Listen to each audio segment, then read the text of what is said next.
Hello, I'm Todd Hall, President and CEO of TruLiant. As we mark our 70th anniversary in 2022, we reflect on a rich history that would not be possible without the support of the great city of Winston-Salem. From our humble beginnings in 1952 to the present, where we will soon serve over 300,000 members, hire our 1,000th employee, and exceed $4 billion in assets, to a future poised for continued growth. I am proud of the work we are doing together. TruLiant is grateful for and remains committed to Winston-Salem and all of Forsyth County. Welcome to the Greater Conversations podcast. I'm Deetra Miller, the Director of Member Relations and Engagement at Greater Winston-Salem, Inc. We'll use this platform to showcase our local businesses, our community, and their stories.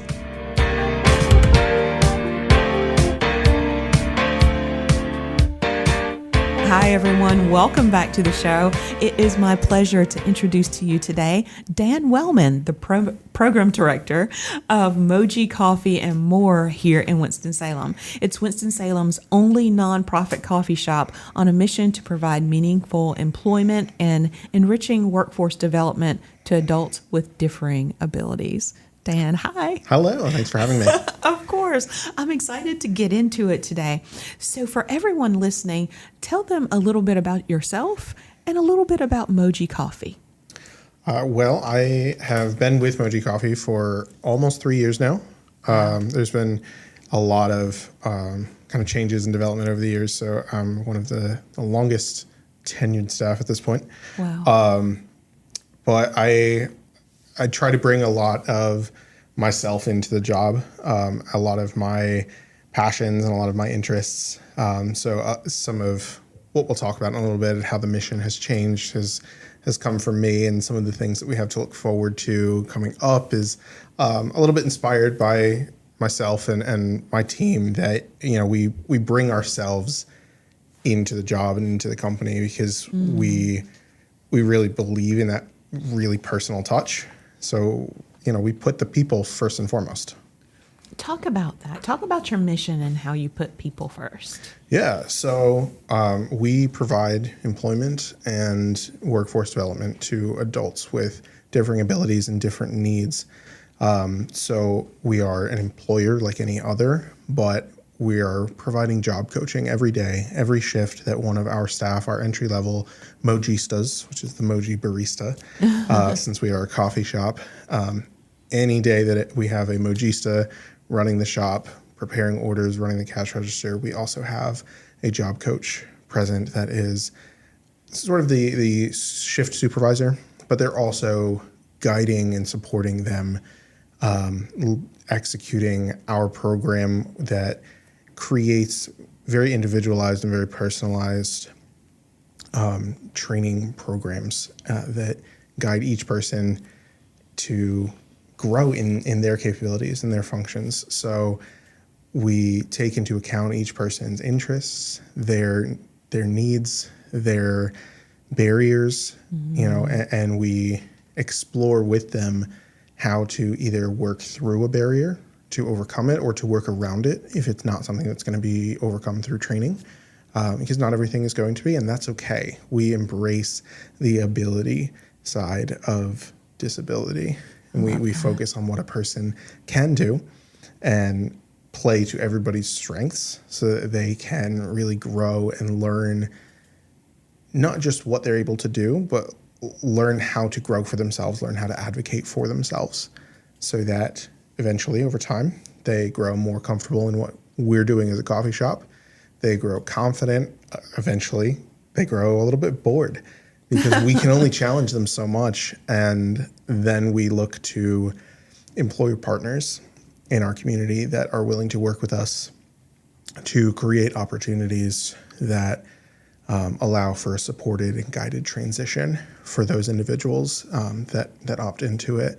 That they then transition out of our employ at Moji Coffee and More, and they transition into employment in a new sector, a new company, a new role, and start the growth process all over again. And I'm involved with those transitions to provide extra training when I can, to provide that support so that it is guided as much as possible, that they feel that continued support all the way through.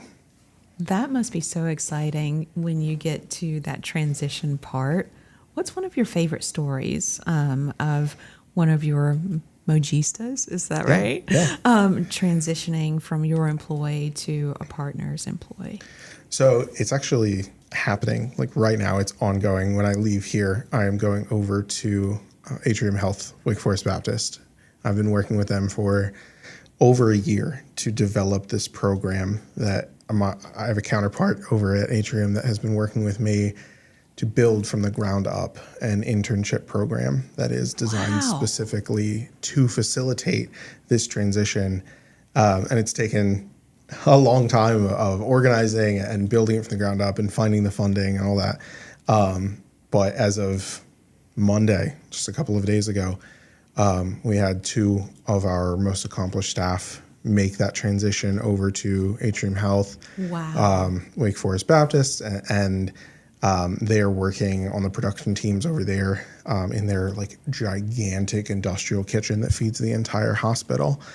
Really? Yeah. So when I leave here, I'm going right over there to assist in their training. But it's so exciting to see when we have staff that are very obviously ready to graduate. They are, so confident to the point that the coaching that we provide is almost unnecessary, and they're preempting their coaches in a lot of things, or even if they're making mistakes, they're identifying their own mistakes and fixing it before a coach can get involved.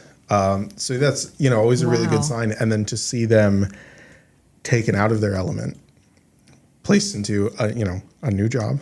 First days on the job is always scary. It's always difficult, but to see them tackling it with a greater sense of confidence than they did when they joined us a while back, because they have this well-deserved, well-earned feeling of accomplishment that they can learn and tackle these new challenges, and they're capable and they're ready. And it's just a really exciting thing to see and be a part of. I can tell how passionate you are about this just from the smile on your face as you're telling this. I'm curious to know what drew you to this particular career. So out of college, this was sort of where my career started. My first proper job out of university was as a job coach for adults with different needs. And it was through a different company and a different program, and working with a CRP that was under North Carolina Voc Rehab.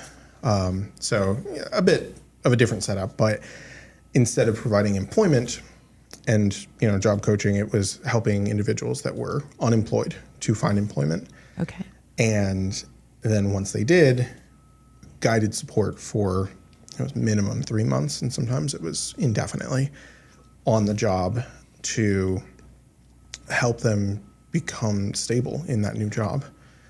So I was freshly 22, and started in that job coaching capacity, and was working with individuals with intellectual and developmental disabilities. I was working with veterans with physical barriers, individuals with substance use disorders, mental health, all kinds of different things, and really got a sense for the kind of help that was needed and the kind of good that I could do to really transform a person's life. They're doing the hard work, but I was able to help and be a part of it, to see them go from, often unemployed and really down on themselves, and sometimes in a rather desperate situation.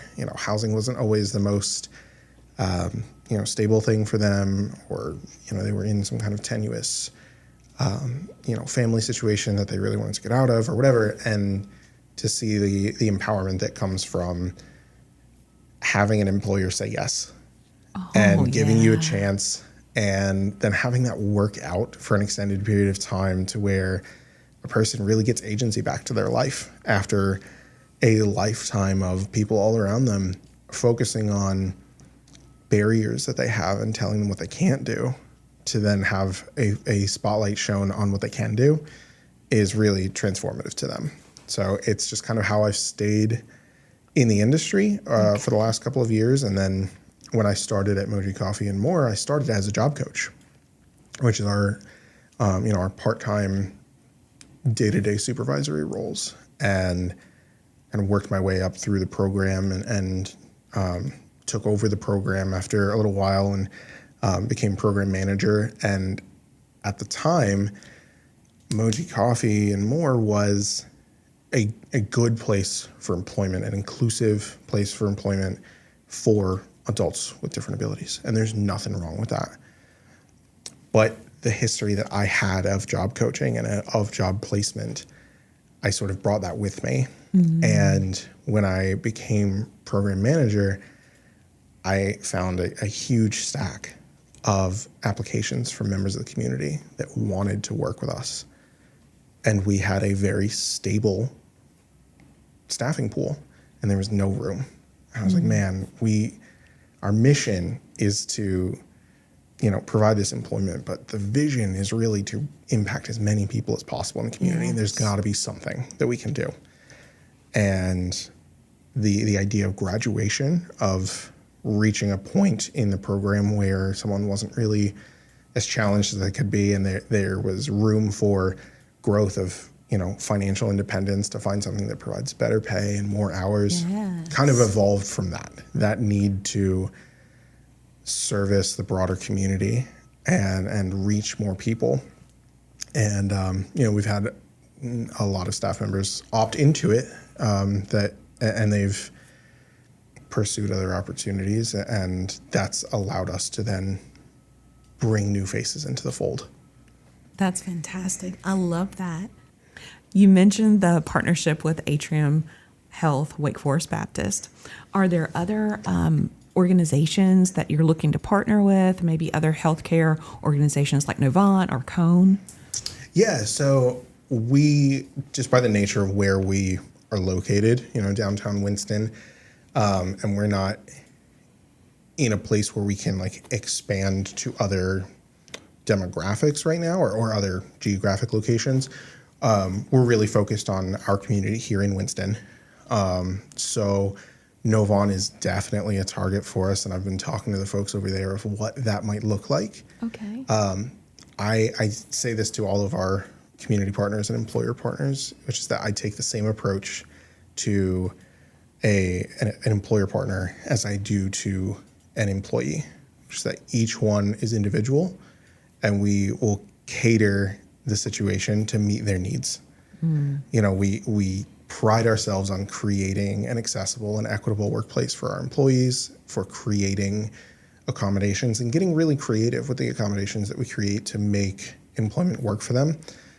And I believe in that same, courtesy to be extended to our employer partners that are interested in working with us. If they're interested in more equitable employment, but maybe they don't know how we would fit in the fold, or maybe they don't know where to get started, I create these relationships very creatively and customized to each person or each organization. So yeah, we're definitely looking for other employer partners. Lowe's Foods has been a tremendous support to us. They are really great with working with the same population that we do. I would love to be able to connect with Harris Teeter and Food Lion. I know historically from my other work in this field, I know historically they are really good about that. I think Harris Teeter was the #1 most inclusive employer in North Carolina in 2022. But we, Moji Coffee and More, haven't been able to get in the door yet. So we're working on it. Okay. Novant, absolutely. We would love to be able to work with them. We are always looking for opportunities, whether it's large companies or, just small local businesses that may have 15 hours, set aside in their kind of employment budgeting for one person that can chase an opportunity that, suits their interests and their needs. We're open to all kinds of different opportunities. I love that. I love that. Well, one thing we haven't really talked about is the coffee shop itself. So, for those like me that love coffee and everyone listening, what's the experience like when they walk through the doors at Moji? So, one of our kind of slogans is all about the jolt of joy. The word Moji is this kind of invented word that means the jolt of joy that you get when you make someone else happy. And we try to really live that and create that from the moment you walk in. It's all over our decor, and I mean, even from just the outside, but the atmosphere, it's all about joyfulness.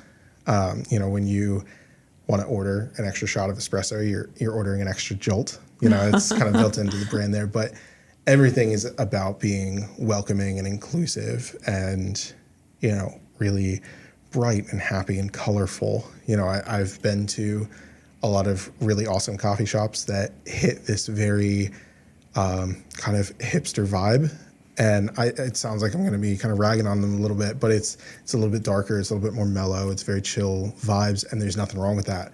We are playing to the very opposite end of the spectrum. We are bright. We are, very expressive.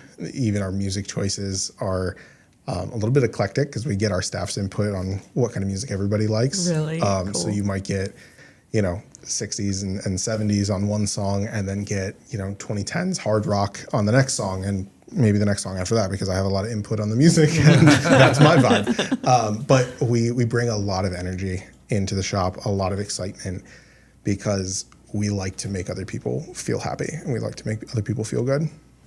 I love that. Thank you. That.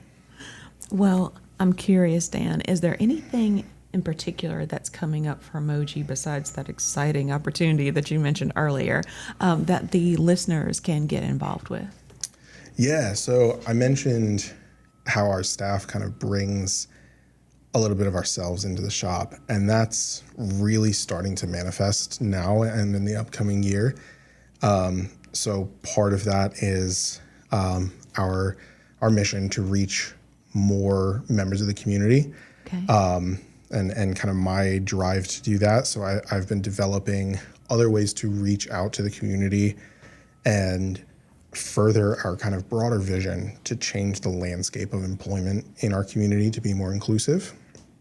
So I've developed these series of diversity trainings to provide to local employers that might be interested in equitable employment and they're maybe not sure where to start or not sure how to implement it, or maybe they already have something going on and they just want to empower their trainers and their managers to do it the best that they can. Wow. We're bringing sort of our experience and our learned and lived experience into these trainings to show other employers, this is how we do it, in our house. This is what we do, and this is how you can follow a similar model to create a really adaptive and inclusive environment.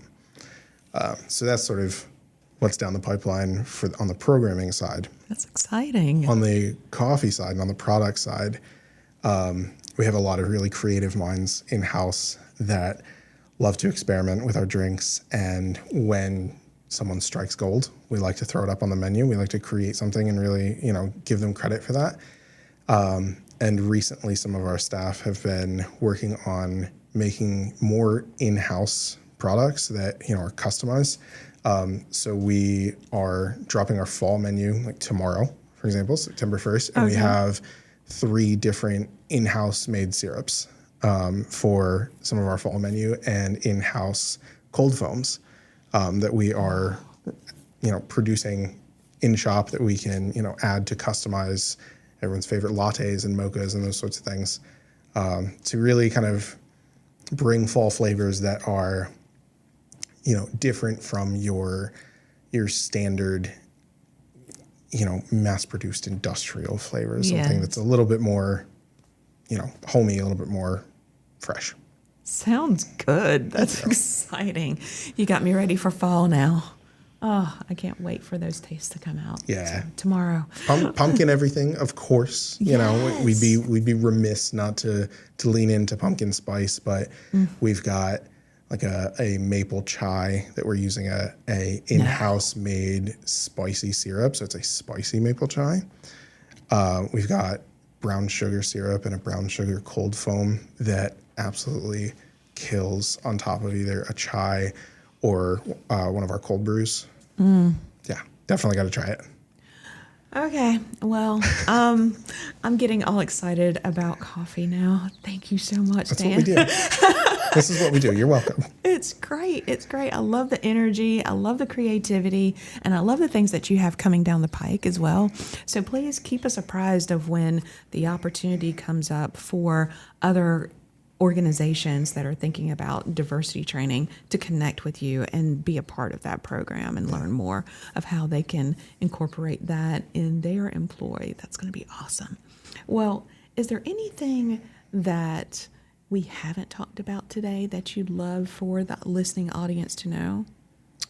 I mean, the one thing that I always like to highlight is that we are, as you said earlier, we are Winston's only nonprofit coffee shop. And so that does mean that we rely on a certain extent or rely on, the support of our community. So whether that's individual donations or volunteers that want to get involved, and provide support that isn't financial, but rather a support of their time and effort. We to an extent rely on those things to keep us afloat and to keep us living the mission that we have. So there's, a lot of different ways to get involved, and people can always check that out on our website, which is mojicoffee.org, or they can just reach out to me directly. I, coordinate with volunteers and create and provide those volunteer opportunities. There's other things that keep us afloat, but it's the support of the community that really gives us purpose. I love that. Dan, thank you so much for sharing more about Moji, all the amazing things that you're doing. I could keep talking to you forever about this, but the next time I talk to you, I don't know, Tim, we might have to take the show on the road and just hit some local spots, including Moji. So who knows? We might do that in the future. We'll see. But I'm mobile. You're mobile for sure. All right. Well, Dan, again, thank you so much for being here. Everyone listening, please be sure to go to their website, check them out, and go by and try out some of the new fall flavors. I know I will be. All right. Until next time. We know you enjoyed this podcast today, so join us for the next episode of Greater Conversations. By the way, you can follow us on social media. We're on Facebook, Instagram, Twitter, and LinkedIn. Be sure to smash that subscribe button. Also, be sure to visit our website at winstonsalem.com. The views and opinions stated in this podcast are solely those of the contributors and not necessarily those of our sponsors, distributors, or hosting companies. This podcast is copyrighted and cannot be reproduced without expressed written consent of Greater Winston-Salem, Inc. or your toast.